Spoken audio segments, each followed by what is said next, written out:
السلام علیکم ورحمۃ اللہ وبرکاتہ۔ بسم اللہ الرحمن الرحیم۔ سلطان بہت نیک دل، عقل مند اور بہادر انسان تھا، لیکن بدقسمتی سے اس کی جتنی بھی کابینہ تھی، بشمول وزیر، مشیر اور باقی دیگر درباری، وہ سب کے سب جاہل اور نکمے، اور ان میں کچھ غدار بھی تھے۔ ان میں کوئی بھی ایسا انسان نہیں تھا جو کہ اس سلطان کا وفادار ہوتا۔ سلطان کی سلطنت میں بہت سے علاقے دشمنوں نے جنگ کے ذریعے چھین لیے، اور ان غداروں کی وجہ سے باقی بھی سلطنت کا نظام درہم برہم تھا۔ ایک دفعہ سلطان دربار میں موجود وزیروں اور مشیروں سے مشاورت کر رہا تھا کہ بگڑتے ہوئے سلطنت کے حالات پر کیسے قابو پایا جائے، اور ابھی یہ مشاورت جاری تھی کہ سپاہی نے آ کر خبر دی کہ سلطان معظم قاضی صاحب آپ سے ملنے آئے ہیں۔ وہ قاضی سلطان کے لیے بہت خاص تھا، کیونکہ قاضی بہت ہی عقل مند اور بہادر تھا، اور وہ فیصلہ کرتے وقت یہ نہیں دیکھتا تھا کہ آگے سلطان کا امیر ہے، لیکن وہ صرف انصاف پر مبنی فیصلے کرتا، اور اسی وجہ سے سلطان اس کو اپنے وزیروں کی جگہ سمجھتا تھا۔ سلطان نے اپنے سپاہیوں کو حکم دیا کہ قاضی صاحب کو اندر لے آؤ۔ سلطان کے حکم پر قاضی صاحب اندر تشریف لے آئے، سلطان کے دائیں پہلو میں بیٹھ گئے۔ قاضی صاحب نے سب کو سلام کیا اور پھر سلطان کی خدمت میں عرض کرنے لگا، سلطان معظم، مجھے بڑے ہی دکھ کے ساتھ یہ کہنا پڑ رہا ہے کہ پچھلے کئی مہینوں سے ہماری ریاست میں چوریاں اور ڈکیتیاں بڑھتی جا رہی ہیں، ہر جگہ لوٹ مار ہے۔ ایسا لگتا ہے کہ ان کو سلطان کا بالکل خوف نہیں۔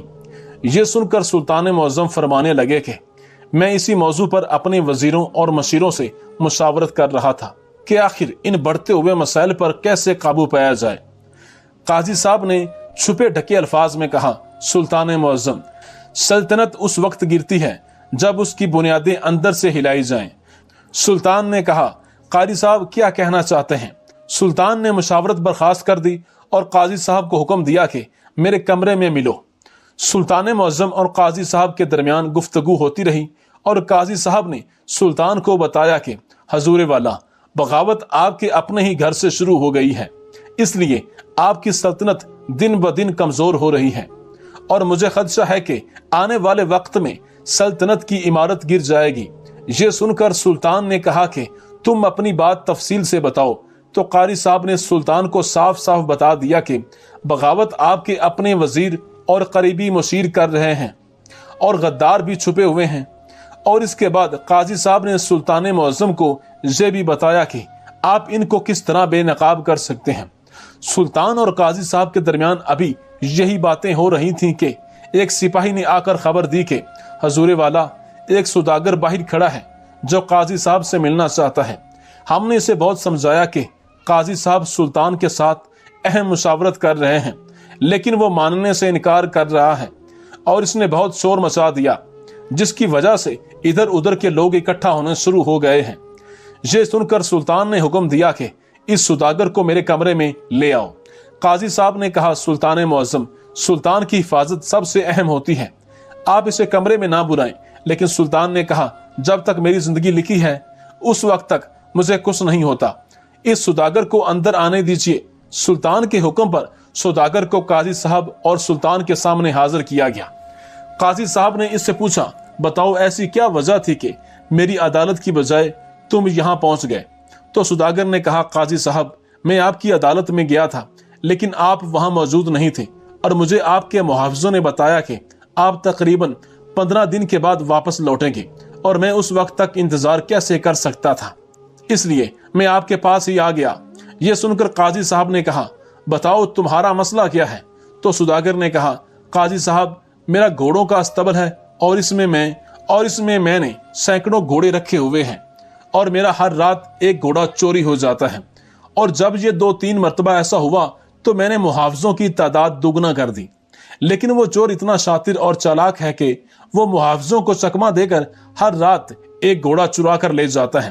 لیکن سب پریشانی کی بات میرے لیے یہ ہے کہ مجھے 10 گھوڑے بہت زیادہ عزیز ہیں، مگر وہ چور اتنا شاطر ہے کہ وہ میرے پسندیدہ گھوڑوں میں سے ہر رات ایک گھوڑا چرا کر لے جاتا ہے۔ لیکن حیرانی کی بات یہ ہے کہ ان 10 میں سے باقی جو گھوڑے موجود ہیں وہ ان سے زیادہ قیمتی ہیں، لیکن وہ چور ان گھوڑوں میں سے کوئی بھی گھوڑا نہیں چراتا، بلکہ ہر رات انہی گھوڑوں میں سے